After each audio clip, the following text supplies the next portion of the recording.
The zipper slid up my back like a lock sealing shut. Champagne silk, diamond earrings, flawless makeup. I looked like I had it all. But in the mirror, I didn't see me. I saw a product, a prize, an investment. Smile, nod, stay beautiful, stay quiet. The truth? I was vanishing in plain sight, until one photo showed me everything I'd been hiding from. Stay with me till the end. Where in the world are you watching from right now? If this already feels a little too close to home, like the video, subscribe, and tell me in the comments. I read them all. Now, I'm standing in front of the mirror, and the woman looking back at me isn't someone I recognize. She's beautiful, yes. That's the problem. She's perfect. The dress is couture, the kind of dress that costs more than most people's rent. It's champagne silk that falls like water, and it catches the light in a way that makes you believe in magic. The makeup is flawless. Hours of work compressed into the illusion of effortlessness. My hair is styled in waves that took 3 people to create. My jewelry catches the light in careful, calculated ways. I look like an asset.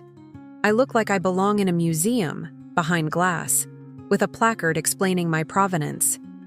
Behind me, I can hear the flashes. Not in this room. I'm in the green room, the safe room, the preparation chamber. But they're out there, beyond the door. Dozens of them. Maybe hundreds. The photographers are waiting. The journalists are waiting. The world is waiting to see me smile. And I know exactly what kind of smile they want. I've practiced it so many times that it's no longer a smile. It's a function. It's like breathing. It happens without my permission. I pick up the earring from the vanity. It's diamond. A gift. Everything beautiful is a gift. That's what he always said. You're my greatest investment, Vanessa. Let me take care of you. The earring trembles in my hand. Just slightly. Imperceptibly to anyone else, but I feel it. My hand is shaking. I don't know why. I don't want to know why. Knowing why would require me to admit something I'm not ready to admit. I whisper to the woman in the mirror. Just barely audible. A prayer or a threat, or maybe both. Stay beautiful. Stay quiet. That's all you need to do. Stay beautiful. Stay quiet. The words feel familiar because I say them to myself every time I stand in front of a mirror. Every time someone wants to photograph me. Every time he reminds me of what my role is supposed to be. Every time I forget. The air in the room feels thick, heavy, like I'm breathing through water. My chest feels tight in this dress, though it fits perfectly. Everything fits perfectly. That's the thing about being someone's investment. Every detail has been calculated to fit, to attract, to impress. I can feel the weight of the jewelry on my neck, on my wrists, pulling down like anchors. I can feel the weight of the dress. I can feel the weight of the makeup. I can feel the weight of everything except myself. Someone knocks. My assistant. They're here to tell me we're ready. We're always ready. That's my job. To be ready. To smile. To nod. To stand in the right position while he talks. To laugh at his jokes even when they're cruel. To make it all look effortless. Like this is the life I chose. Like I'm not standing here suffocating behind champagne silk and diamonds. I clip the earring into place. Both of them now. I look complete. I look whole. I look like someone who has everything. And I do. I have everything except the one thing that matters. I have everything except myself. But I smile anyway. I pick up the clutch. I take a breath that doesn't satisfy my lungs. And I open the door to the flashes. He saw me at a gallery opening. That's how he always told the story. I saw you across the room, and I knew immediately. He was 38, accomplished, powerful in a way that made everyone around him seem smaller. I was 26, working in marketing at a mid-level firm, still believing I could build something, still thinking about climbing a ladder that I didn't know was a trap. He approached me with confidence that I mistook for certainty. He asked my name, and then he told me why my name was perfect for me. Vanessa, he said, like he was tasting the word. It suits you. Regal. Elegant. You were made for better things than this office job. I laughed, thinking he was joking. He wasn't. He never joked. He was always completely serious about everything, and somehow that seriousness felt like love. He invited me to dinner. Not to a restaurant. That would have been ordinary. He invited me to his penthouse, where he had a private chef. He poured wine that cost more than my monthly salary. He told me about his business, something in finance, something important that I didn't need to understand. He told me I was special. He told me I was unique. He used words like rare and exquisite to describe me, and I thought that was love. I didn't know it was an inventory. He took me to events, charity galas, art openings, places where I was dressed in designer clothes that he chose for me because, he said, he had such perfect taste and I had such good instincts about following directions. He would hold my hand through these events, and everyone would look at me like I was lucky. Everyone would smile at us like we were a couple out of a magazine, and I believed them. I believed that this was love. I believed that being chosen by someone so powerful was the greatest thing that could happen to me. He gave me gifts, constantly. A Cartier bracelet, a Rolex watch, a necklace with a diamond the size of a teardrop. Each gift came with a story about why he chose it, why it was perfect for me, why I should be grateful. "You're my greatest investment," he would say, and I would think he meant it as a compliment. I would feel chosen. I would feel valuable. I didn't understand that he was making a statement about ownership. He asked me to move in with him after 3 months. He said my apartment was beneath me. He said I deserved to live in a place worthy of my beauty. He said he wanted to take care of me. I said yes without hesitation. I moved my things into his penthouse, and slowly, carefully, I began to disappear. He suggested that I quit my job, not in a demanding way, in a caring way.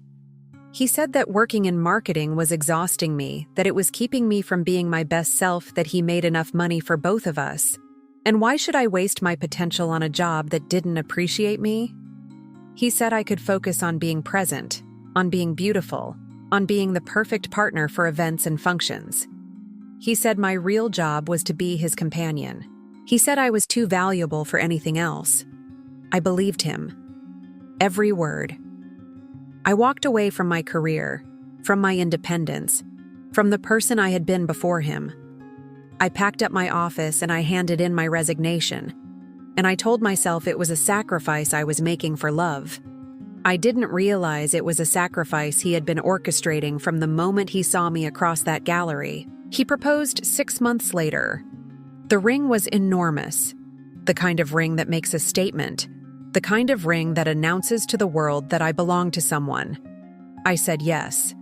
I was so grateful to be chosen. I was so grateful to be valued. I didn't understand that gratitude is the currency of captivity. The first time he criticized what I was wearing, I thought it was helpful. We were getting ready for a dinner party, and I came out of the bedroom in a black dress, simple, elegant. He looked at me and said, "No, that doesn't work for you. You look like everyone else. You look common." He took me back to the bedroom and he chose a different dress. Red, tighter, more visible. He said, "Now you look like you deserve to be here." I felt corrected. I felt grateful that he cared enough to help me. It became a pattern. He would choose what I wore to every event. He would tell me which friends I could see, not many, because most people couldn't understand us, couldn't appreciate our world. He would suggest what I should eat, noting that I was getting thick at the waist, that I should be more careful, that his eye was trained to see beauty, and sometimes I wasn't maintaining it well enough. Each comment was wrapped in love. Each criticism was presented as guidance. I stopped calling my old friends. They didn't fit anymore. They worked in offices. They had ordinary lives. They couldn't understand the rarefied world that I inhabited now. When they would call, he would answer the phone and tell them I was resting, or busy, or not available for people who didn't understand what we were building together. Eventually, they stopped calling. He started controlling my schedule. Every lunch was accounted for. Every appointment was logged. He would call me to check in, and when I didn't answer immediately, he would be upset. He would say things like, "I'm just worried about you. I just want to know where you are." I interpreted this as love. I didn't interpret it as ownership. He would take me to events, and I would feel the pressure of his hand on my back, steady, possessive. He would hold me close enough that moving seemed impossible. He would answer questions that were asked to me. He would laugh and say, "My wife is shy. Let me tell you what she really thinks." And I would smile and nod and disappear a little more into the shadow of his presence. At night, we would attend dinner parties with people he wanted to impress. I would sit beside him, and I would feel his eyes on me constantly. If I laughed too loudly, he would squeeze my knee under the table. If I tried to contribute an opinion, he would interrupt with a joke about how adorable I was, how I had such simple ideas about complex things. Everyone would laugh.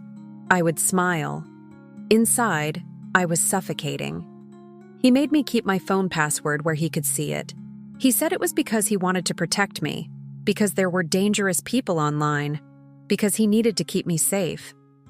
He would scroll through my messages. He would question me about people who texted. He would get angry if someone had said something he deemed inappropriate. And I would apologize. I would delete the contact. I would promise to be more careful. The isolation happened so gradually that I didn't notice it was happening. One day I looked around, and I had no one to talk to. No friends, no family contact. He had convinced me that my family didn't understand me, didn't appreciate me, only he truly saw me. No colleagues, no connection to the world outside of him. I had become a mirror. I reflected what he wanted to see. I had no opinions. I had no desires. I was an investment, a thing, a possession. But somewhere, buried deep, there was still a version of me that knew this was wrong. That version whispered things in the dark. That version wanted to scream. And I would stuff that version down, bury her, tell her to be quiet, to be grateful, to remember everything he had given me.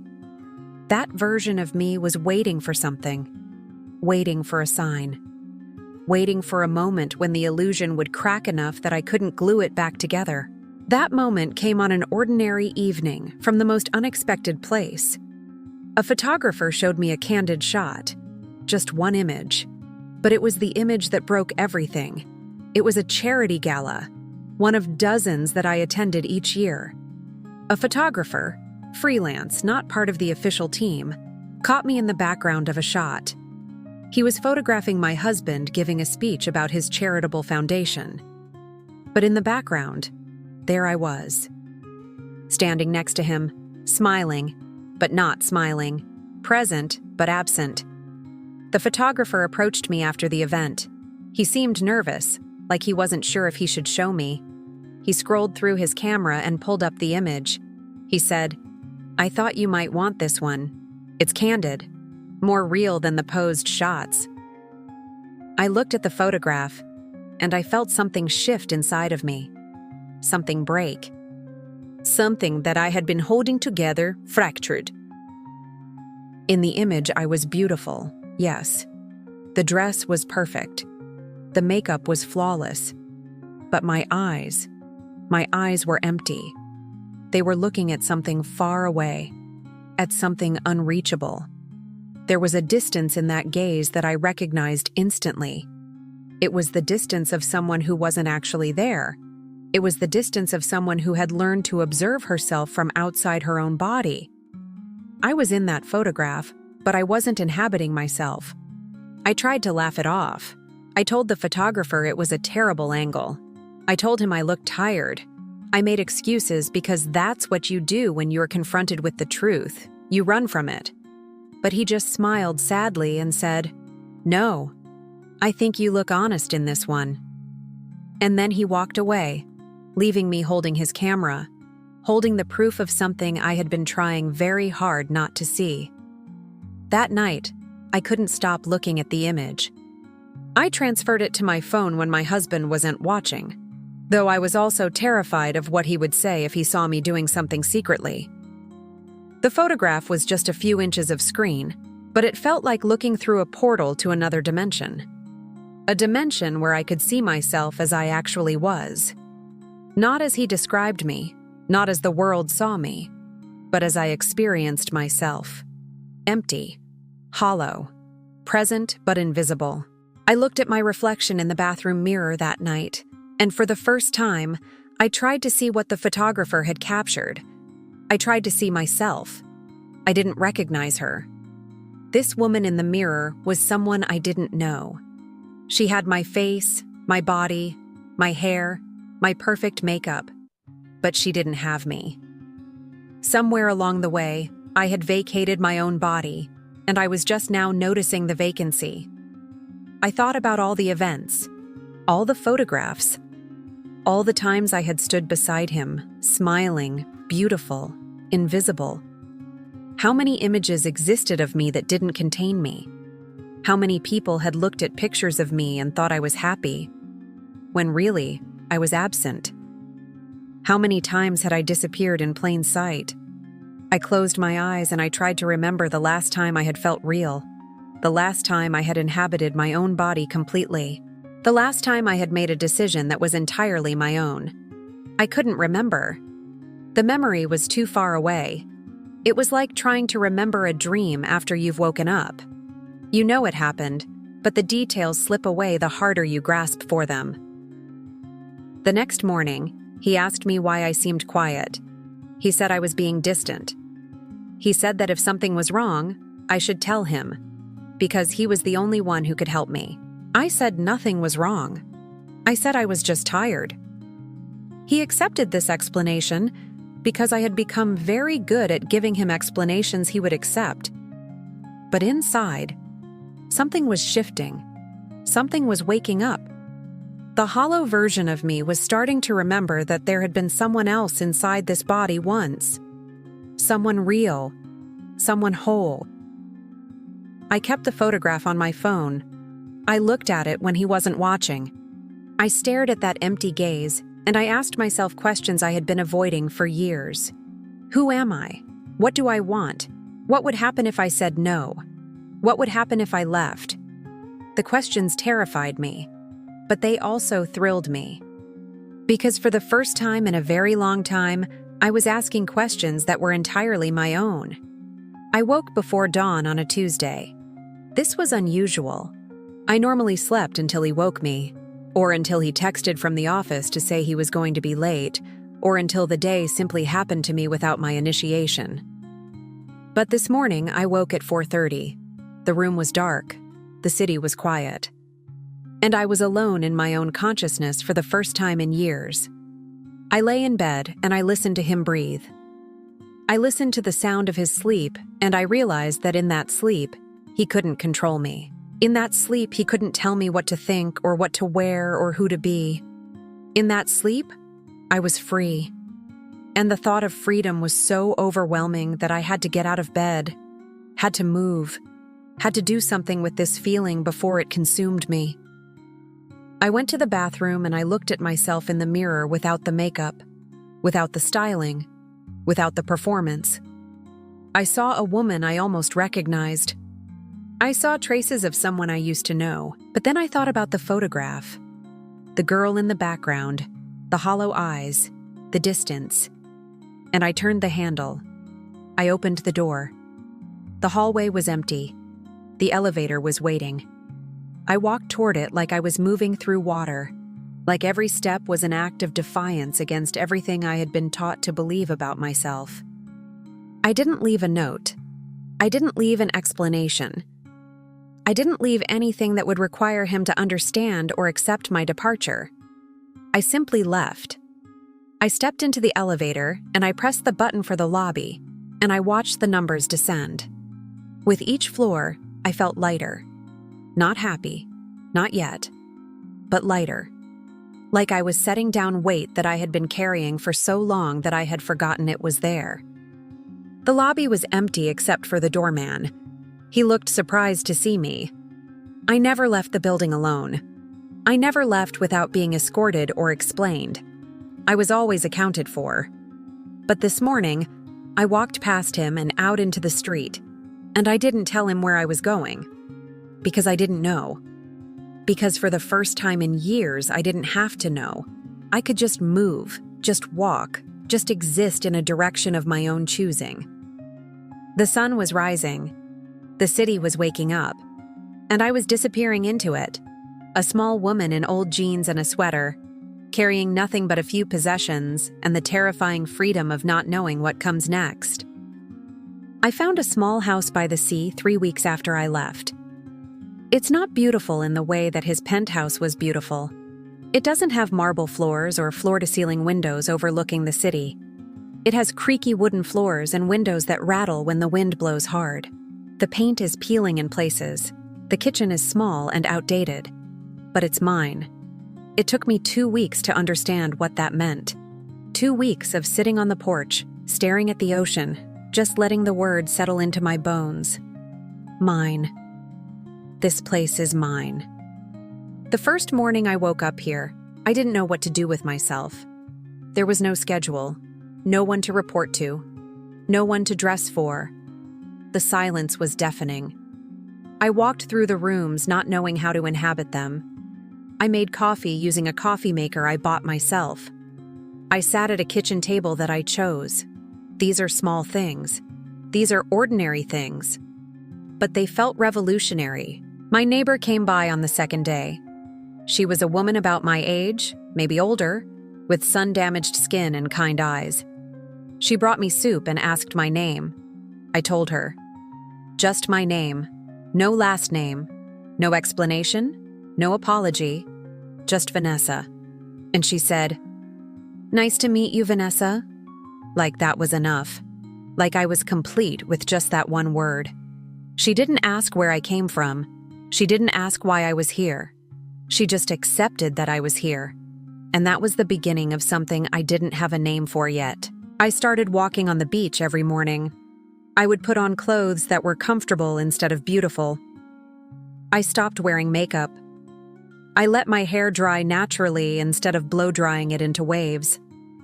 I started to notice that without the performance, without the construction, I was still a person. I was still here. I still existed. The world didn't collapse because I wasn't maintaining my appearance at an impossible standard. I found a job. One afternoon, I was shelving books at the bookstore and a woman came in asking for a recommendation. I told her about a novel I had just finished. I talked about the characters, the themes, why I thought it mattered, and she listened. She actually listened to what I was saying. She took my recommendation seriously. And afterward, I realized that I had just shared my thoughts with a stranger, and the world had not ended. More than that, it had expanded.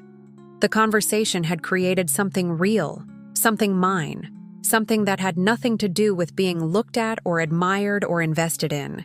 The healing is not linear.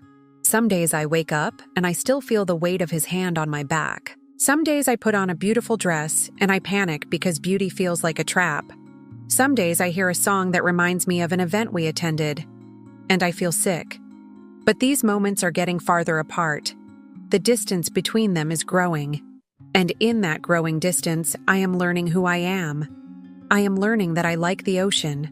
I am learning that I prefer tea to wine. I am learning that I have thoughts about politics and philosophy and the meaning of existence. I am learning that I laugh differently when no one is watching. I am learning that being ordinary is freedom. I am learning that being invisible to the world but visible to myself is the greatest luxury I have ever known. I saw the photograph online yesterday. It was from the last gala I attended with him. I was wearing that champagne silk dress. My hair was in waves. My makeup was perfect. I was smiling the smile I had perfected over years of practice. Next to me was him, holding my waist, his hand possessive and proud. The caption read, "The Power Couple, Inside Their Perfect Life."